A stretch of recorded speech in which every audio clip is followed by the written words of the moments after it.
Hello दोस्तों, welcome back to this video. और आज के वीडियो में हम कुछ इंटरेस्टिंग टॉपिक के बारे में डिस्कस करने की कोशिश करेंगे जिसका नाम रहेगा internet of things, IoT. IoT ये एक मॉडर्न कंसेप्ट है जो काफ़ी तेज़ी से आज के टाइम में यूज़ हो रहा है या फिर काफ़ी टाइम से यूज़ होता आ रहा है और डे बाय डे वो अच्छी तरीके से डेवलप भी होते जा रहा है। माइक्रोसॉफ्ट के डॉक्यूमेंट के हिसाब से जो अजोर आईओटी सर्विस है या फिर इंटरनेट ऑफ थिंग्स का जो डेफिनेशन है वो पहले हम देखते हैं और सिंपल लैंग्वेज में भी उसको किस तरीके से डिफाइन किया जा सकता है ये मैं आपको बताता हूँ। माइक्रोसॉफ्ट के डॉक्यूमेंट के हिसाब से इंटरनेट ऑफ थिंग्स एक ऐसा नेटवर्क है जो फिजिकल डिवाइस को कनेक्ट करता है और डेटा एक्सचेंज करता है एक दूसरे डिवाइस के साथ, चाहे वो ओवर द इंटरनेट हो या फिर कोई दूसरे नेटवर्क से हो। दूसरे नेटवर्क से मतलब प्राइवेट नेटवर्क या कोई और नेटवर्क। और मैं आपको अगर सिंपल टर्म्स में इसका डेफिनेशन बताऊँ और इंटरनेट ऑफ थिंग्स का एक्सप्लेनेशन देने की कोशिश करूँगा तो मैं कुछ इस तरीके से बताना चाहता हूँ कि आईओटी जो कि इंटरनेट ऑफ थिंग्स है वो एक ऐसा नेटवर्क है जो डिस्क्राइब करता है फिज़िकल ऑब्जेक्ट्स के डेटा का एक्सचेंज। फिज़िकल ऑब्जेक्ट्स या फिर फिज़िकल इक्विपमेंट्स क्या हो सकते हैं?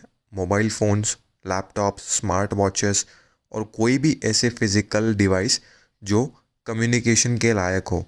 अभी ये जो फिज़िकल डिवाइसेस है ये कैसे अपने डेटा को एक्सचेंज करते हैं एक दूसरे के साथ?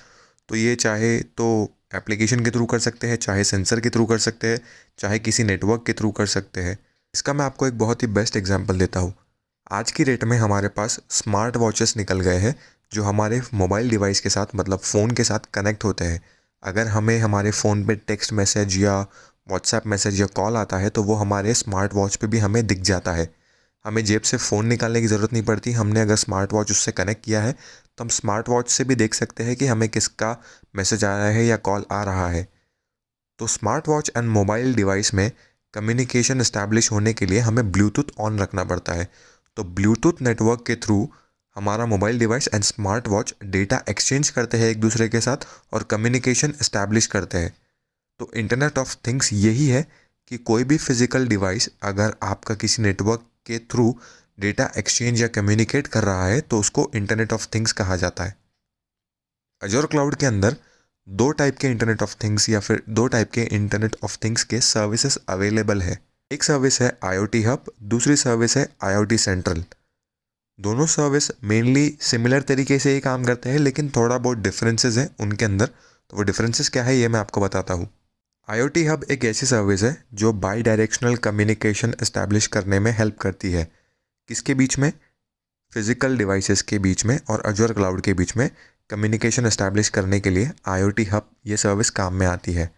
अब आईओटी हब या फिर आईओटी सेंट्रल ये अजूर क्लाउड के अंदर क्यों अवेलेबल है ये सर्विस? क्योंकि वो हेल्प करते हैं डेवलपर्स को आईओटी एप्लीकेशंस बनाने के लिए, मतलब एप्लीकेशंस बनाने के लिए जो आईओटी डिवाइस मतलब कोई भी स्मार्ट गैजेट्स के लिए एप्लीकेशन डेवलप करने के लिए ये सर्विसेज हेल्प करती है। और ये मल्टीपल लैंग्वेजेस के साथ यूज़ होती है जैसे कि जावा, पाइथन, सी प्लस प्लस, ऐसे कई मल्टीपल प्रोग्रामिंग लैंग्वेज के साथ ये कम्युनिकेट करके एप्लीकेशन डेवलप करने में डेवलपर्स को हेल्प करती है। आईओटी हब का एक और भी बेनिफिट है कि वो डेटा स्टोर करके रखता है अजोर क्लाउड के अंदर, जिसका जो रिटेंशन पीरियड होता है वो मैक्सिमम 7 डेज़ का होता है। मतलब 7 दिन तक वो डिवाइसेस का या एप्लीकेशन का जो डेटा है वो अपने अंदर सेव करके रखता है अजोर क्लाउड के अंदर आईओटी हब ये सर्विस के थ्रू। आईओटी सेंट्रल में क्या डिफरेंस है आईओटी हब से ज़्यादा? तो आईओटी सेंट्रल भी सिमिलर टाइप की सर्विस ही प्रोवाइड करता है। ये भी मैनेज सर्विस है जो अजोर मैनेज करता है और ये भी बाई डायरेक्शनल कम्युनिकेशन एस्टैब्लिश करता है अजोर क्लाउड के बीच में और मोबाइल डिवाइसेस, लैपटॉप्स या फिर फिजिकल गैजेट्स या फिर इंटरनेट ऑफ थिंग्स गैजेट्स के बीच में। और ये भी डेटा एक्सचेंज करने का और सेव करने का काम करता है। लेकिन आईओटी सेंट्रल में जो डेटा है वो 30 डेज़ के लिए स्टोर होता है जो कि आईओटी हब में सिर्फ 7 डेज़ के लिए हो रहा था। और आईओटी सेंट्रल में एक चीज़ ये डिफरेंस है कि आईओटी हब में हमें स्क्रैच से एप्लीकेशन बनाने में मदद मिलती है। लेकिन अगर हमें इसका काम और भी शॉर्ट में करना है तो आईओटी सेंट्रल के अंदर हमारे पास बिल्ट इन टेम्पलेट्स होते हैं जो already pre defined templates available Microsoft की तरफ से प्रोवाइडेड होते हैं। तो हम सिर्फ टेम्पलेट सिलेक्ट करके जिस तरीके से एप्लीकेशन हमें बनाना है मोबाइल डिवाइसेस के लिए, स्मार्ट वॉचेस के लिए, तो वो हम बना सकते हैं। मतलब हमें स्क्रैच से सब कुछ स्टार्ट करने की ज़रूरत नहीं पड़ेगी।